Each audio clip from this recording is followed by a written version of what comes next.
Pour être un agent de changement, il faut être un agent en changement. C'est ça le leadership. On se développe soi-même d'abord pour être en mesure d'avoir un impact positif sur les personnes autour de soi. Le système d'éducation, c'est du monde. Et tout le monde est un leader. Bonjour, je m'appelle Narius Bourgeois. Bienvenue à Tout le monde est un leader, un podcast pour ceux et celles qui transforment l'éducation à leur façon. Aujourd'hui, j'ai le plaisir d'accueillir François Yvon, directeur des services pédagogiques au Collège Saint-Bernard à Drummondville. Cher François, bonjour. Bonjour. Ça va bien?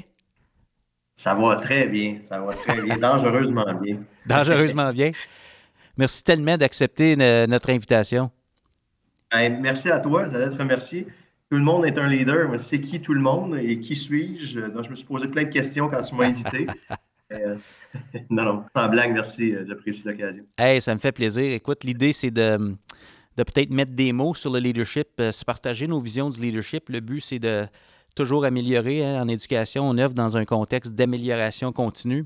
Puis ça, ça se fait pas sans leadership personnel et collectif. Donc, je me dis, si on peut avoir des conversations avec des gens d'un peu partout, comme toi, je pense que ça va élargir notre conception de ce que c'est. Et aussi, ça peut nous transformer en faiseurs de possible, comme diraient d'autres. Donc, j'ai vraiment hâte d'avoir cette discussion-là avec toi. Mais peut-être que pour permettre aux gens qui nous écoutent, je te laisserai peut-être te présenter, nous dire qui tu es, d'où tu viens. Je ne sais pas si tu as des enfants, une conjointe, sûrement. L'homme derrière le rôle de leadership, là, c'est qui ça, François Yvon? C'est qui ça, François Yvon? Je me pose la question fréquemment.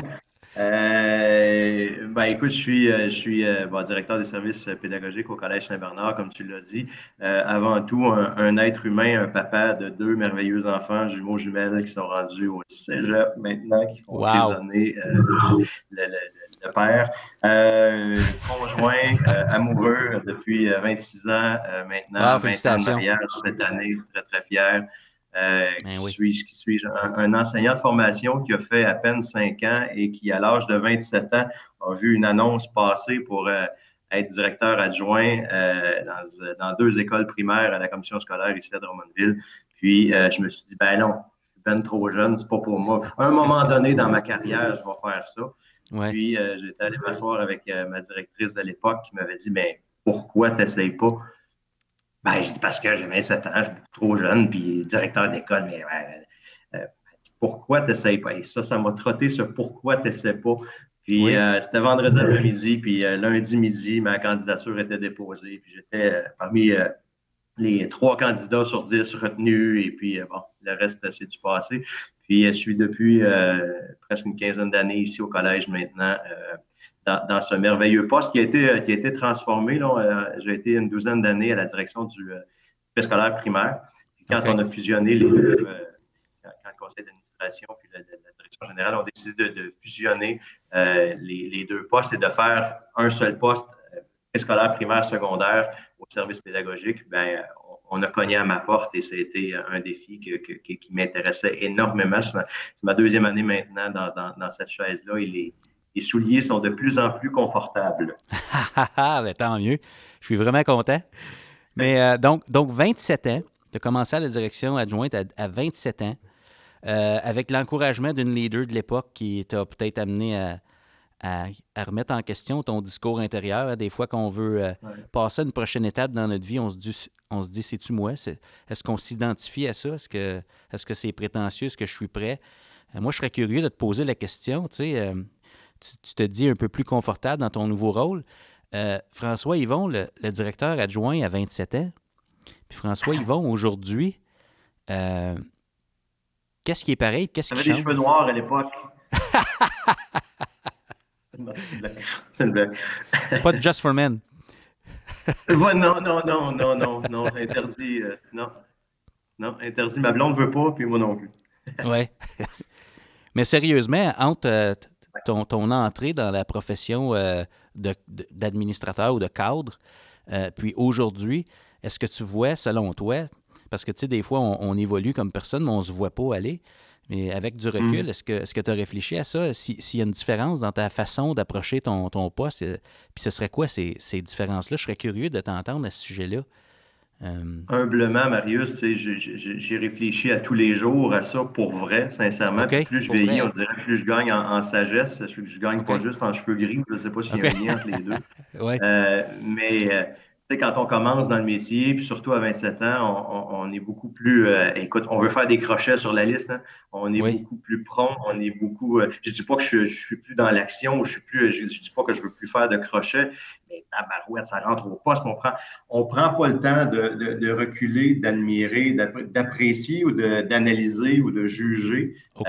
On veut accomplir, on veut faire plaisir, on veut avoir la table dans le dos de notre supérieur. C'est toutes des belles qualités, mais de prendre le temps, c'est ça, de se recentrer. Écoute, je pense que c'est ça que le temps a apporté à mon leadership, beaucoup plus de calme, euh, beaucoup plus de capacité d'analyse, de prendre le temps. C'est bon, un meilleur jugement, j'espère. En tout cas, mon équipe saura le dire. OK. Mais je pense que c'est ça. La sagesse, je ne sais pas, c'est ce que ça apporte Ben, je trouve avec ça. le temps, certaines Ben, sagesses. écoute, c'est le Ouais. fun de t'entendre dire ça avec ces mots-là. Écoute, je me reconnais beaucoup dans ce que tu dis, mais je reconnais beaucoup de leaders avec qui j'ai eu la chance de discuter. Nouveau rôle, on veut plaire, on veut performer, on veut montrer que les gens ont. Peut-être qu'on veut se montrer à soi-même, qu'on est à sa place Ouais. dans l'accomplissement des tâches, comme tu dis. Mais ce qui nous donne notre impact éventuellement, c'est oui, il faut être productif puis accomplir, mais cette capacité de prendre du recul-là, d'analyser, est-ce qu'on est sur la bonne trajectoire? Est-ce qu'il y a des ajustements à faire? Est-ce qu'il y a des gens qui ont besoin d'encouragement? Tu sais, juste que tu appelles ça de la sagesse, là, mais je veux dire, Ouais. ça n'arrive pas au hasard, tu sais, il faut créer. Je te dirais aussi plus d'humilité. Je ne sais pas si tu sais, OK? de- le step back, là, tu sais, le Oui, oui. recul. Mhm. Euh, c'est ça. J'appelle ça de la sagesse, oui, effectivement. OK. Mais peut-être que c'est le fruit, tu sais, quand on sent que, on s'est convaincu soi-même que, hey, finalement, on trouve qu'on peut être à notre place là. Peut-être qu'on se sent plus à l'aise de laisser notre place ou laisser plus de place aux autres, puis admirer un peu ce qui se passe. Sans dire, quand on le dit comme ça donne l'impression qu'on travaille moins fort, mais c'est tellement pas ça, là. Mais quand je t'entends dire ça, je vois ça, l'idée de laisser la place, puis peut-être jouer le rôle avec Mais ça d'autres que. aussi, tu sais, tu m'amènes, puis je me permets, Marie, je m'excuse Oui, ben de oui, t'interrompre, mais absolument. tu sais, tu m'amènes, tu sais, travailler fort. Euh, Oui, comment tu veux, à 27, à 30 ans, prouver que tu travailles fort? Il faut que tu le montres, puis c'est oui, important à ton patron, il faut montrer, puis j'ai fait oui, tant d'heures, puis je me suis couché tard, puis j'ai retourné des courriels à 10h30, à 11h, puis à minuit, puis je me suis relevé à 5h30 le lendemain matin. J'ai plus besoin de oui, prouver. C'est peut-être ça qui change aussi, de dire, oui. je le fais quand même, je le fais peut-être encore mieux ou encore plus sagement, mais j'ai peut-être moins besoin de prouver à quiconque. euh, Moi, je suis confortable, je me le prouve à moi, puis je pense que c'est suffisant. Et si C'est ça de plaît toute à mes beau- patrons, à mon supérieur, tant mieux. Ça, je le souhaite encore, par exemple. Ça reste. C'est rassurant. Si on parlait aux gens qui te connaissent bien, tant dans une école qu'à l'extérieur de l'école, les gens te décriraient comment? François Yvon, là, comment on te décrirait Ah aujourd'hui oui. comme personne? Euh, Hey, tu vois, je vais revenir à. Puis j'ai une affiche, je l'ai juste à côté. Les gens du primaire, quand j'ai eu 40 ans, m'ont fait. Hey, comment t'appelles ça? Le mot plein de mots qui reviennent aux mots en caractère plus gras, là, quand c'est important. Un nuage de mots? Mind meter, en tout cas, je prononce peut-être Mentimeter? pas bien, mais Mentimeter, ouais, c'est ça, OK. Mentimeter, c'est ça. OK. Puis les mots qui ont ressorti, c'était humain, empathique, authentique, vrai. Euh, je te dis, ça m'a fait verser une larme pour vrai. Ils Ah ont oui, hein? déposé ça sur mon bureau le matin Oui. de mon 40e anniversaire. Puis c'est ça, respect, authenticité, empathie, humain, plaisir, je pense, bonne OK. humeur, Wow. sourire. Donc, Ben, c'est ça. ça fait drôle. Pas ça fait drôle, mais certains trouveraient ça surprenant, peut-être, que quelqu'un dans ta position trouve ça important ce que les autres pensent de lui, tu sais, parce que souvent dans les rôles qu'on a comme directeur d'école, on porte beaucoup de choses. La responsabilité est quand même grande, mais de voir les mots que les autres utilisent pour nous décrire, que ça nous touche comme ça démontre à quel point c'est une profession humaine qu'on a. Puis, c'est le fun que ça te revienne parce que en discutant avec toi, ça fait quelques années quand même qu'on se croise, qu'on se connaît, qu'on se côtoie à certains égards. Puis, c'est toujours ça qui ressort quand on discute, hein, l'importance de l'humain. Le mindset est au service de l'autre. Puis, ça t'a été rendu par ce nuage de mots-là. Fait que c'est le fun. Ça te confirme, dans le fond, que tu es sur la track que tu souhaites pour les autres. Donc, c'est le fun, vraiment. Puis on fait pas ça pour ça, mais tu sais, quand cette reconnaissance-là Ben arrive, oui, c'est, ben oui, je ben oui. suis le premier, je suis le premier, sincèrement, à ne pas aimer avoir la lumière sur moi ou Ben avoir non. les reconnaissances ou Ouais. avoir, sincèrement, ça me met inconfortable. Puis, mais tu sais, ça fait tellement de bien d'un autre côté, même si on court pas après ça. Mhm.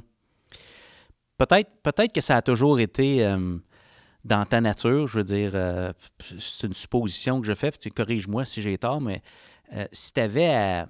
Comment on explique que tu sois un leader qui met l'accent sur ces choses-là? Qu'est-ce qui a façonné, peut-être en tant qu'enseignant, jeune enseignant, qu'est-ce qui a façonné, dans le fond, le leader que tu es devenu aujourd'hui avec cette approche-là? Est-ce qu'il y a des choses... Es-tu capable de mettre le Ouais. doigt là-dessus? Qu'est-ce qui t'a amené là? Je sais pas, tu sais, je te dirais peut-être ma capacité à faire confiance aux gens ou à l'intelligence des gens, ça, c'est quelque chose que je répète souvent aussi. J'ai énormément de respect pour mon équipe, pour tout le monde autour de moi. Tu sais, j'ai déjà dit, j'ai pas d'ennemi. Je ne sais pas si je suis l'ennemi de quelqu'un, peut-être, assurément, à quelque part dans ma vie. Tu sais, je suis très, très, très terre à terre. On a des hauts, on a des bons, on fait des bons coups, on en fait des moins bons. Là. Je suis assurément peut-être l'ennemi, ou en tout cas moins aimé de certaines personnes, mais autour de moi, il n'y a personne que je déteste, personne. Et à l'inverse, je n'ai pas non plus de chouchou, d'admiration ou de personne que je veux. Pour moi, c'est le respect équitablement de tous, puis faire confiance à l'intelligence de ces gens-là qui sont autour de nous. Fait que, autant dans une salle de classe, quand j'étais prof, je pense que les élèves le sentaient parce que c'était ce que je voulais dégager bien avant de passer ma matière. Puis comme dirigeant ou comme être humain, j'essaie de toujours continuer dans cette voie-là. C'est, je sais pas si c'est ça la clé du succès, mais disons que, ouais, voilà, Ben, c'est ça. peut-être la clé de ton succès ou de ce que toi tu cherches à. Tu sais, parce que comme professionnel en éducation, on est appelé à ça, puis on veut comme laisser quelque chose. Tu sais, il y a quelque chose qu'on veut donner. Toi, c'est ça. Est-ce qu'il y a des gens, peut-être, dans ton parcours? Ça a-tu toujours été clair pour toi que tu voulais être en éducation? C'était-tu ça le plan A, B, C, D, E, ou s'il y avait d'autres possibilités, là? Si on retourne avant de devenir En enseignant, c'était. éducation, Ouais? En éducation, ben, je te dirais, euh, ça n'a pas toujours été clair en éducation. Ben, encore là, ça a toujours été clair que je voulais redonner, que je voulais OK. travailler dans un métier qui était social ou en relation d'aide ou près de l'humain. Ça a toujours été clair. Euh, je n'avais pas été enseignant, j'aurais-tu été un coach, un entraîneur, je ne sais pas. Ouais. Euh, tu poses la question, a façonné ce que je suis devenu ou qui a fait en sorte? Ouais. Ben, je te dirais clairement mes parents. Tu sais, l'hérédité y est pour quelque chose. Je suis un beau mix des deux. Beau OK. physiquement, je vous laisse en juger, mais à l'intérieur, je suis un beau mix des deux. Tu sais, j'ai tout le côté social de ma mère, j'ai l'analytique, le raisonné, l'ordonné de mon père. Tu sais, je les remercie tous les deux. Là. Ben, au quotidien, après ça, après l'hérédité, ben, au quotidien, professionnellement, je te dirais que, sincèrement, toutes les personnes que je côtoie au quotidien me façonnent et me font grandir à Oui, leur oui. façon. C'est vrai qu'on est quand même le produit de notre environnement, souvent. Là, je veux dire, les gens qu'on Tout à côtoie, fait. le rôle qu'on doit jouer, puis la Ouais. posture qu'on adopte dans ce rôle-là.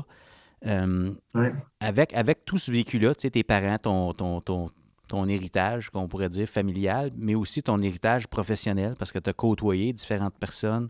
Il y a cette directrice-là à 27 ans qui t'a dit pourquoi pas toi. Tu Ouais. sais, il y a des gens quand même qui ont des rôles pivots ou importants dans Ouais. notre carrière. Mais présentement, en éducation, on est en 2020, bientôt 2021. Il y a un contexte particulier présentement. on sent que l'éducation pas une croisée des chemins pour sa survie, mais une croisée des chemins, elle est comme devant une multitude de possibilités. C'est comme si on pourrait prendre toutes sortes de directions présentement, hein, parce qu'on se dit, on veut faire autrement. Les gens cherchent comment faire plus de place pour l'humain et de conserver l'aspect performance. Qu'est-ce qui compte en Ouais. éducation pour toi présentement? Là? Qu'est-ce que tu vois là? Je sais que vous êtes sur une belle trajectoire au collège. Qu'est-ce qui compte chez vous? Là, le nerf de la guerre, c'est quoi? Qu'est-ce qu'on essaie de faire de la place pour quoi chez vous? Ah boy, clairement, l'humain, tu sais, je reviens à ça, mais les relations humaines, le lien humain entre l'enseignant et l'élève, on n'arrête pas de le marteler. Tu sais, on disait OK. il y a quelques années, on le dit un peu encore de façon caricaturale, mais le prof du primaire enseigne au primaire pour quelle raison? Ben, parce qu'il aime les enfants. Puis le prof du secondaire, pourquoi il enseigne au secondaire? Ben, parce qu'il aime sa matière. Là, je pars d'un préjugé, là, ne me jugez pas, ne me lancez pas de pierre. C'est pas toujours vrai, mais partant de ce principe-là, nous, on a la chance d'avoir les deux ordres et j'ai l'immense privilège d'être assis sur une chaise qui côtoie des gens des deux ordres. Puis mon grand défi dans le poste que j'occupe, puis le grand défi au collège, que ce soit les services pédagogiques, les services aux élèves, les services administratifs, la direction générale, notre rôle, c'est d'unifier tout ça. Puis l'humain, il est pour quelque chose. Fait que le lien, la proximité avec l'élève, autant pour celui qui fait ça par amour pour l'enfant que celui qui fait ça parce qu'il adore sa matière, euh, c'est une priorité de toujours, puis ça l'est encore. Puis, tu sais, John Hattie, on n'invente rien, là, mais il l'a dit dans Ouais, ses méta-analyses, le lien humain, le lien maître-élève ou adulte-élève, c'est encore quelque chose sur lequel on travaille actuellement puis qu'on va continuer de travailler pendant longtemps, assurément. absolument. Ça m'a beaucoup marqué ce que tu as dit. On aime les enfants au primaire, puis au secondaire, parfois, puis peut-être plus traditionnellement, peut-être moins aujourd'hui, mais ça fait partie de notre ADN institutionnel. Tu sais, on est quand même des spécialistes de matière, comme ça qu'on nous nomme au secondaire. Donc, c'est comme si on aimait plus la matière. Mais comme tu disais, on rencontre toutes sortes de personnes dans les différents milieux, puis je pense que c'est clair que les gens sont là pour les élèves. Euh, Mm. c'est pas facile dans certains cas de mettre l'accent sur l'humain parce que la relation ou l'idée de développer une relation significative avec les élèves, plus les élèves vieillissent, plus ça demande du doigté, plus ça demande de l'intégrité et j'ose dire peut-être que ça demande plus de vulnérabilité de la part de l'adulte. Alors que quand on se Ouais. présente plus comme spécialiste de matière, ben, on a la réponse, la bonne réponse. C'est peut-être plus sécuritaire de se camper de ce côté-là. Puis de l'autre côté, c'est plus payant côté relationnel. Là. Ça me faisait penser à ça, en tout cas, quand tu parlais de tout ça. Tellement vrai, la vulnérabilité. Puis c'est pas facile. C'est pas Ouais, facile parce que quand tu ouvres ton côté vulnérable, ben, t'exposes un côté plus personnel, un côté plus. ouais, Effectivement que c'est pas évident, mais plus tu exposes du vrai, plus tu exposes de l'authentique, plus l'élève va le ressentir aussi. Ça, je crois, bon, peut-être quelques absolument. malcommodes à gauche et à droite, là, mais assurément que l'élève va sentir ça aussi, et ça, j'y crois profondément. Ah, c'est clair. Comme tu dis, il y a des élèves qui nous testent un petit peu, qui nous ils veulent faire certain qu'on est convaincus, là. Mais Les c'est certain. snow je les appelle. Ouais, les snoraux, absolument. Tu sais, tu parlais de John Hattie. C'est certain que comme leader, c'est certain qu'en éducation, si on veut amener un changement positif ou tu sais, avoir un impact positif, même avec nos snoraux, comme tu dis, il faut prendre soin de soi. Oui, on veut prendre soin des autres, mais il faut aussi prendre soin de soi, prendre soin de sa personne, prendre soin de sa pratique. Euh, une posture d'apprenant à vie, ça veut dire qu'on apprend. Ça veut dire qu'on est peut-être intentionnel. J'aurais le goût de te poser la question présentement, dans ton nouveau Mhm. rôle, c'est ta deuxième année comme directeur de service pédagogique, sur quel aspect de ta pratique tu travailles présentement? Tu sais, en tant que leader, là où tu en es Ouais, dans ta carrière, tu travailles sur quoi présentement? Je je te pense que c'est ma question dirais, préférée à poser. hey, puis c'est peut-être ouais, une réponse, je sais pas si ça va être à la hauteur. Euh, je travaille sur plein de choses, mais tu sais, je vais en revenir à une chose, continuer de comprendre la complexité peut-être de l'être humain. OK. Tu sais, quand on accompagne des gens, on accompagne une période, une équipe, c'est-à-dire en période de changement, dans la gestion des émotions, la COVID, l'insécurité, l'incertitude. Euh, j'ai lu un livre, tu sais, je l'ai pas loin dans ma bibliothèque, tu sais, Mieux comprendre ceux qui nous entourent. J'ai lu ça, pas l'été dernier, mais l'été d'avant, de Mieux Alain comprendre. Peux-tu Sanson. nous le montrer? Ah L'as-tu près de oui, toi? attends une minute. Ah ouais, on peut le montrer à l'écran, puis on pourrait le mettre en référence à la fin de l'épisode pour les gens qui veulent le Je sais pas consulter. si, Alain je sais pas si Sanson, on voit bien à certaines minutes. mieux Ouais, c'est comprendre comme ceux qui nous ceci. entourent avec les types Ouais. psychologiques. Wow! Puis, Intéressant. et je te dirais, Marius, le premier qui nous entoure, c'est nous-mêmes. Donc, mieux C'est... apprendre à se connaître. Oui. Tu sais, je m'entoure assez bien depuis 40 quelques années, mais mieux me comprendre moi-même pour après ça, comprendre les autres. C'est une enseignante ici à l'école qui était tombée sur ce livre-là, puis qui me l'avait conseillé. Donc, ça a été une de mes lectures. Fait que je continue à travailler là-dessus. Hey, j'en ai un autre à la maison que j'ai acheté récemment qui est arrivé. Oh boy. Et tu sais, je parlais de Snowro là, puis de gens mal commodes, là, mais c'est Oui, un oui. peu ça, un peu sarcastique le livre. Je me souviens plus du titre. Je le OK. réécrirai, on le renverra. OK. J'ai acheté ça, moi, comment dealer avec les Snowro. C'est pas en tout ça le titre, mais apprendre, puis tu sais, peut-être apprendre à jouer leur jeu de temps en temps pour Oui, oui. revenir à créer un Oui, dialogue. oui. Absolument. Le comportement a un fond. Le nom m'échappe. Ouais. Le comportement a une fonction, c'est certain. Donc, quand on cherche à comprendre la fonction, on est capable de mieux agir, surtout si on se connaît mieux puis qu'on est conscient de comment on réagit dans certains contextes. On peut avoir encore plus d'impact, intelligence émotionnelle et autres. C'est vraiment intéressant. On va le mettre en annexe, je me répète, à la fin du podcast. Vous pourrez avoir ça dans les ressources disponibles. Ce serait peut-être le moment, mon cher François, tellement intéressant de t'entendre nous parler de tes expériences. Peut-être un petit moment rafale. Je te nomme un mot. Je te nomme un mot, puis OK? en rafale, moi je vais essayer de ne pas t'interrompre, même si ça va être difficile parce que tu vas dire des choses qui vont me donner des idées, mais je t'écoute. Puis je dis le mot, puis tu me dis ce qui te vient en tête quand tu entends ça. Puis là, j'ai D'accord avec ça? un timer pour Bon, répondre ou non? ben là on va se donner, mettons, 5 minutes, mais je ne mettrai pas de chronomètre, là, mais on y va en rafale. En rafale, pardon. OK. Alors, qu'est-ce qui te vient en tête, François Yvon, quand je te dis engagement, Rigueur. Les bottines rigueur? suivent les babines. Ouais, OK. engagement, rigueur. Si je m'engage, mes bottines suivent mes babines, puis rigueur, être rigoureux. Fantastique. Élève à besoins particuliers, entre parenthèses, Oh Snoro. boy. Snowro, ah oui, non, confiance.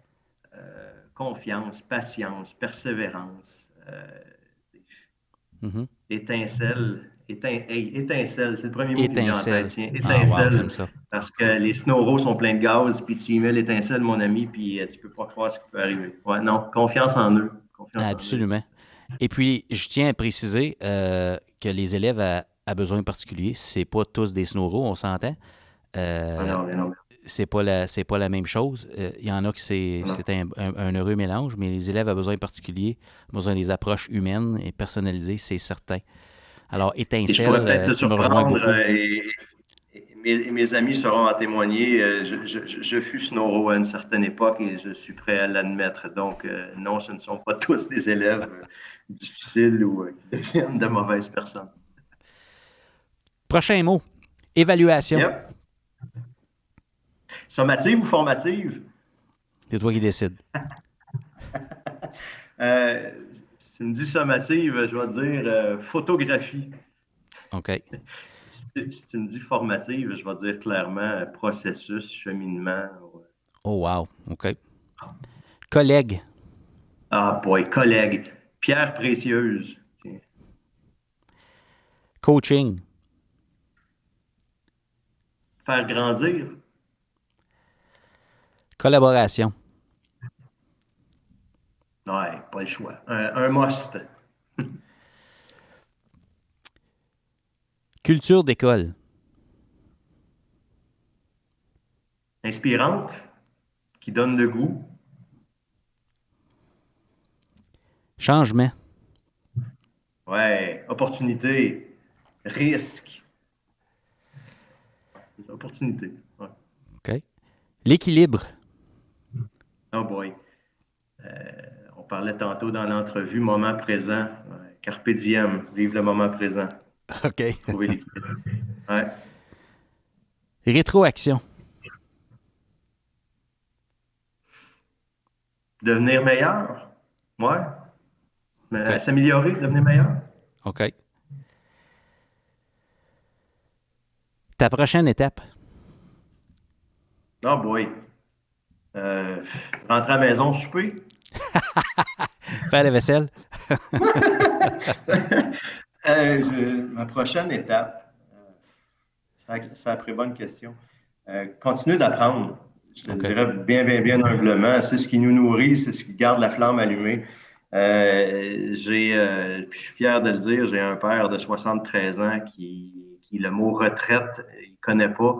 Il apprend à tous les jours. Tu sais, il continue d'être allumé. C'est ce qui garde le cerveau en vie, c'est ce qui garde l'être humain allumé. Donc, continuer, je te dirais tout simplement, Marius. Ah, absolument, absolument. Progresser, c'est tellement motivant et Mais il faut que valorisant de tu savoir ça, qu'on avance. continuer puis ne pas entendre, ne pas avoir le mot retraite dans ton vocabulaire quand c'est rentré au travail puis que tu rentres Ouais. à reculons à tous les jours, peut-être plus ou moins. Mais quand tu aimes ce que tu fais, le mot retraite ne vient pas avec le mot passion. OK. OK. Merci de la nuance. Tim Horton ou Starbucks? Ah, clairement, Starbucks. Hey, je peux te parler de ça? Oui, oui, Je- vas-y. je- J'ai pas bu de café avant l'âge de 40 ans, jamais dans ma vie. Puis je me Pour demandais vrai? pourquoi les gens buvaient du café. C'est weird, hein? OK. Mais en descendant en Floride avec 30 heures de route, j'ai décidé pour la première fois de ma vie, le premier café que j'ai goûté, c'est l'espèce de petit format Starbucks. Le petit format, oui. Ouais, c'est ça, le gallon là, aux Oui. États-Unis. C'est une keg. Puis de leur café corsé glacé. Hey, si bon, glacé en descendant en été. Aïe, aïe, aïe, j'ai été comme ça, mon ami, Oui. pendant je sais pas combien de temps suivre la route. J'ai dit, waouh, ça me prend ça tout le temps. Non, c'est une blague. Mais clairement, Starbucks.